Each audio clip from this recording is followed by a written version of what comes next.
Sir हमने ऐसा देखा कि यहाँ पर कहीं ना कहीं लोगों में डर का माहौल है, डर है लोगों में। ऐसा क्यों कि जैसे ही अगर कोई बीजेपी का कोई समर्थक भी है वो खुल के बात नहीं कर पाता पब्लिक में, ऐसा क्यों सर? ये एक तरह से आप कह सकते हैं, मैं ये नहीं कहूँगा कि देखिए यहाँ पे बेसिकली जो है गुंडा राज चलता है, ठीक है। तो एक तरह से राइफल सर के सामने पकड़ते हुए बोला जा रहा है कि आप कुछ बोलोगे तो कुछ कर देंगे। तो ये गुंडा राज जो है एक तरह से लोगों को एक अल्टीमेटली जान प्यारा होता है, लेकिन फिर भी मैं कहूँगा कि जहाँ तक बीजेपी हमारे जो वर्कर हैं, जो काम कर रहे हैं, मेंबर्स हैं, उन्होंने वो फिर भी ये सब कोई मायने नहीं रखता है उनके लिए, क्योंकि पूरी तरीके से जोश से इस इलेक्शन में सब अपना कार्य कर रहे हैं और यही चीज़ 2 तारीख को सबके सामने आएगी। सर सबसे बड़ी बात यहाँ पर आती है नारी सुरक्षा की। हम देखते हैं कि यहाँ पर किस तरीके से एक बीजेपी कार्यकर्ता की माँ को इतनी बुरी तरीके से मारा जाता है, और ममता बनर्जी जी तो खुद एक नारी हैं, उस पर आप क्या कहेंगे? देखिए, बंगाल में अगर राजनीति का हम इतिहास देखते हैं तो चाहे वो लेफ्ट पार्टीज हो, चाहे कांग्रेस की सरकार हो, चाहे ममता जी का सरकार हो, तीनों सरकारों ने पिछले इतने सालों में बंगाल की जो एक तरह से विमेन सेफ्टी जिसे हम कहते हैं उस पे कोई बहुत इंसिडेंट्स, आप अगर नेशनल टेलीविजन खोलते हैं कुछ भी आप देखिए, आप देखेंगे बंगाल में एक इंसिडेंट हो रहा है।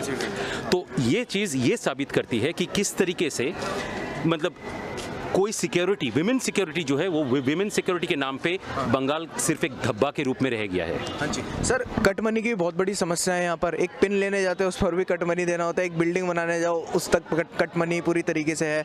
क्या कहेंगे आप इस पर? 2 तारीख के बाद ना कट होगा, ना कुछ खुलेगा, ना कुछ बंद होगा और ना ही कुछ कट होगा, क्योंकि ये पूरी जो टीएमसी सरकार थी वो सरकार एक तरह से एक करप्शन का एक एपिटोम की तरह उनके कर्मचारियों ने काम किया है। जो मेंबर्स हैं उनके पॉलिटिकल पार्टी के, उन्होंने इस तरीके से काम किया है, क्योंकि कुछ भी होते जाए, जो भी पैसा जहां से आए अपना जेब पहले भरो, फिर बाकी काम करवाओ जो पैसा बचे उसमें से। तो इसीलिए अगर डेवलपमेंट का बात करें तो कहीं से आपको डेवलपमेंट, हाँ कलकत्ता को लंदन बनाएंगे, कलकत्ता को न्यूयॉर्क बनाएंगे, कलकत्ता को वो बनाएंगे, भाई पहले कलकत्ता को कलकत्ता तो बनाओ, वो भी नहीं किया इन्होंने। तो जब कलकत्ता को कलकत्ता ने भी नहीं बनाया 10 साल में, तो आगे जाके क्या करेंगे? आपका तो खुलासा हो चुका है, ममता जी का खुलासा हो चुका है, अब बीजेपी सरकार ही बंगाल में आएगी। अच्छा, वोट लेने के लिए कहीं ना कहीं हमने देखा कि बहुत बड़ा ड्रामा किया गया। वो ड्रामा किया गया क्योंकि हमने देखते हैं, क्योंकि एक दिन में प्लास्टर से गर्म पट्टी में आ जाना, क्या बहुत अच्छी टेक्नोलॉजी है क्या ममता बनर्जी के पास? खैर, इस बारे में मैं इतना ही कहूँगा कि जहाँ तक ये टेक्नोलॉजी वगैरह का बात है, सारे सोशल मीडिया में बहुत कुछ चल रहा है, लेकिन हम लोग जो भी हो एक उस टाइम अभी तक एक सीएम के पद पे हैं, तो उस सीएम के पद को रेस्पेक्ट करते हुए हम ये कहेंगे कि अगर उनको कहीं पे चोट लगा है तो उसके लिए डेफिनेटली हम लोग चाहेंगे कि वो भला उनका अच्छा हो जाए, लेकिन इसको लेके पॉलिटिक्स नहीं करना चाहिए, क्योंकि पॉलिटिक्स एक दूसरी जगह पे है। क्योंकि ये चीज़ हमने कुछ हद तक देश के साउदर्न एक स्टेट है, उस स्टेट में भी यही चीज़ किया गया था इलेक्शन से पहले। मैं नाम नहीं लूँगा, जिन्होंने किया था वो भी पता है। और ये पीछे से जिनका ये घंटी जो बजा रहे हैं पीछे से, वो भाई साहब भी मेरे ख्याल से आमिर खान की एक मूवी आई थी ना, पीके, तो आसमान में विलीन हो जाएंगे बहुत जल्दी, और भारतवर्ष से भी विलीन हो जाएंगे, क्योंकि उस तरीके का वो पॉलिसीज, ये पॉलिसीज भारतवर्ष में कि लोग इतने बुद्धू नहीं हैं कि समझ में नहीं आएगा।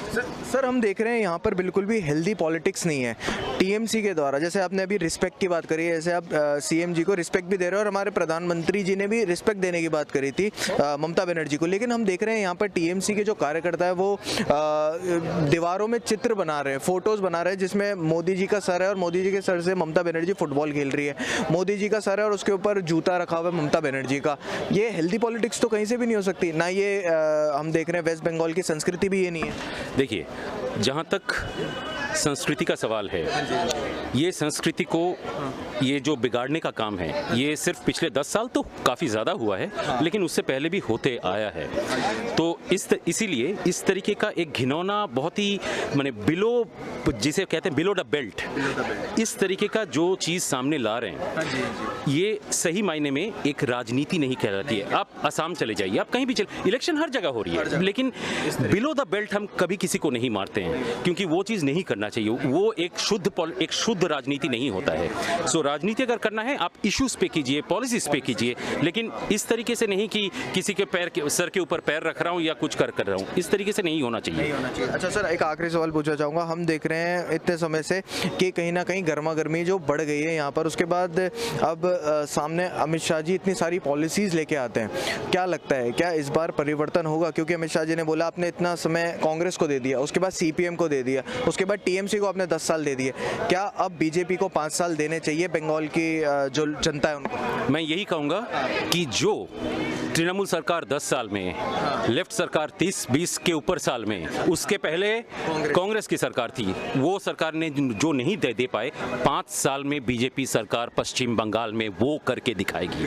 और सिर्फ वो नहीं, डेवलपमेंट में पश्चिम बंगाल जो अभी जितना पीछे है, वो आप डेवलपमेंट के तौर पे देखेंगे। जो हमने पहले भी बात किया था डबल इंजन का, वो डबल इंजन के चलते आप देखिएगा किस तरीके से प्रदेश का उन्नति होता है बीजेपी सरकार आने पे ही, और किस तरीके से आगे बढ़ेगी बंगाल। क्योंकि बंगाल को एक तरह से हम लोग सांस्कृतिक कैपिटल के रूप में जानते हैं, लेकिन वो सिर्फ नाम में रह गया है अभी, क्योंकि वो चीज़ जब तक सही मायने में एक्चुअली ना हो, और वो चीज़ मैनिफेस्टो में आपने आज सुना, क्योंकि काफ़ी एक उसमें फिशरमैन के बारे में भी बात, सब कुछ हर जगह पे, हर इसमें हेल्थ चाहे हो, कुछ भी हो, हर सेक्टर पे बीजेपी के तरफ से हर सेक्टर में कुछ ना कुछ ऐसा प्रकल्प रखे गए हैं जो आम जनता के लिए वो बहुत ही अच्छा साबित होगा। और मेरे को लगता है कि अगर लोग इस तरीके से एक प्रोग्रेस के तरीके से देखें, तो मैं ये कहूँगा कि एक ही चीज़, जो चीज़ इतने सालों से नहीं हो पाया है, वो चीज़ 5 साल के अंदर में